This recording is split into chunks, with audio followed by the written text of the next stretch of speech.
দেশের মাটিতে তারা বাঘ, কিন্তু বিদেশের লিগে গেলেই যেন সব তালগোল পাকিয়ে ফেলেন আমাদের ব্যাটাররা।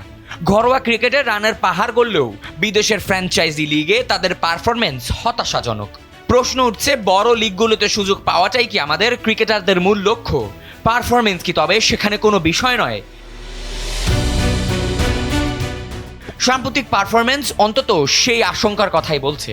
লিটন দাসের কথাই ধরুন, অনেক আশা নিয়ে 2023 সালে কেকেআর শিবিরে যোগ দিয়েছিলেন, কিন্তু আইপিএলের প্রথম ম্যাচেই চরম ব্যর্থ।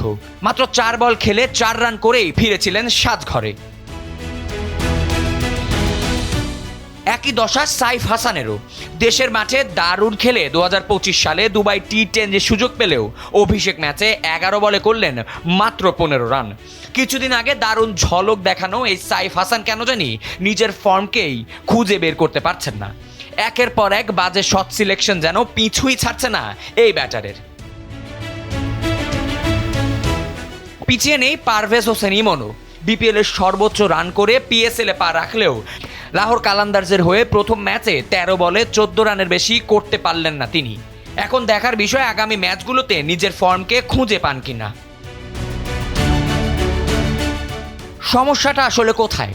বিদেশিদের উইকেটে গতি আর বাউন্স দেখলেই আমাদের ব্যাটাররা যেন ক্রিকেট খেলা ভুলেই যান। গায়ের জোরে বড় শট খেলতে গিয়ে বা বাজে শট সিলেক্ট করে বারবার টাইমিং মিস করে উইকেট বিলিয়ে দিয়ে আসেন তারা। ফ্র্যাঞ্চাইজি লিগে খেলার মূল উদ্দেশ্য ছিল বিশ্বমানের বলারদের বিপক্ষে খেলে নিজেদের ব্যাটিং আরও ঝালিয়ে নেওয়া, কিন্তু দিনের পর দিন এবং বাজে ফর্ম চলতে থাকলে অচিরেই বাংলাদেশিদের জন্য লিগের দরজা চিরতরে বন্ধ হয়ে যেতে পারে।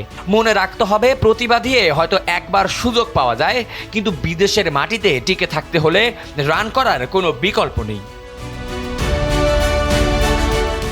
আবিয়াজ ইরতেসাম, সময়ের আলো।